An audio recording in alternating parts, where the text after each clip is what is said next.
Hey, what's up everybody? 8-Bit Flashback here. I'll be doing a giveaway today for the Pocket Go handheld retro gaming system. And I'm also going to show a quick preview of the new custom firmware version 1.3 that seems to have corrected the screen tearing issues.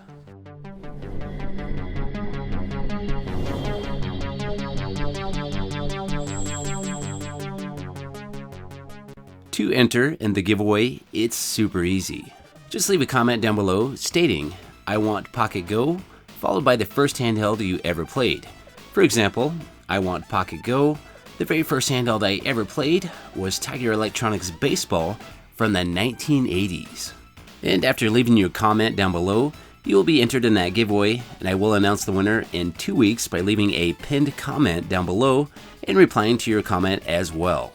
For those of you not familiar with the Pocket Go, please be sure to check out my full review for the Pocket Go, and that link will be in the description. So I decided to go ahead and test the new custom firmware version 1.3 for the Pocket Go, which is fairly easy to install. And all the links will be down in the description. It basically involves downloading the new custom firmware, then completely erasing the micro SD card, followed by writing the new custom firmware to your micro SD card. And don't worry, for the giveaway, I've already took the time to set up the custom firmware along with a few games. And if you want to add more games, it's easy, they can be added right to your micro SD card. And right here we have two Pocket Go's. The one on the top features the original firmware, and the one on the bottom has the custom firmware. Both firmwares have very similar menu layouts, they both have applications, games, emulators, and settings. But as you can see here, the custom firmware has a different theme, and I think it looks quite a bit nicer. And with the custom firmware version 1.3, the screen tearing issues seem to be resolved for the most part. And I will show an example here in a few. All the icons on the custom firmware are now nice and colorful with a great retro feel to them. There is quite a few ports built in, such as Hexen, Doom, Quake, King of Fighters, Cave Story, and more. And there's plenty of applications and settings to play with to customize your Pocket Go even more. And here's an example of what the screen tearing looked like before I installed the custom firmware. If we take a look at the tree right there, you can see that the tree is kind of separated in two halves, and that's because there's some screen tearing going on. So even though there's some obvious screen tearing happening here, the game is still plenty playable, but for many people out there, this might be a big deal. And here's what the game looks like after installing the custom firmware. Take a look at the tree. Now it's in one piece just like it should be, and no screen tearing is happening.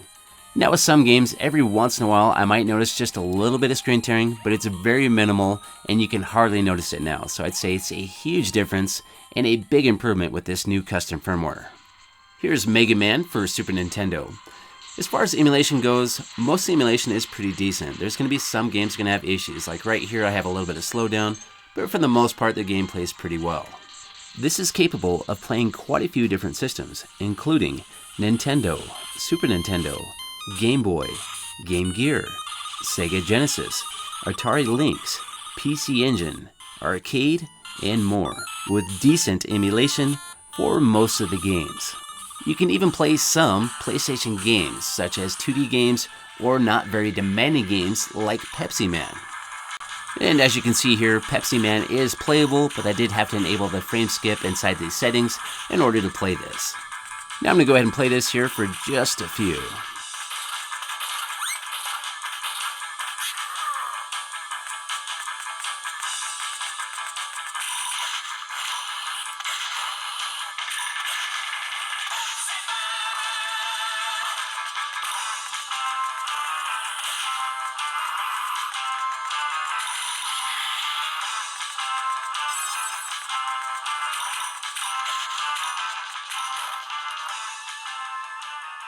Here's Sonic the Hedgehog 3 for the Sega Genesis, and while playing this game, I did notice a little bit of screen tearing still happening. Now it's very, very minor, but I thought I should point it out. And I'd also like to mention, before I installed the custom firmware, the screen tearing on Sonic the Hedgehog 3 was much worse.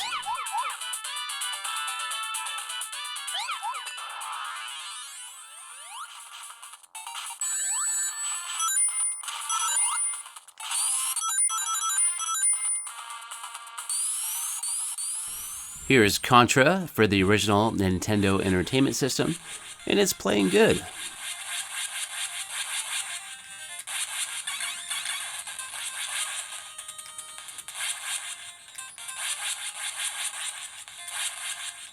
Okay, it's time for me to get out of here. If you like this video, if you could, hit that like button, and have yourself a great day, and I'll see you next time.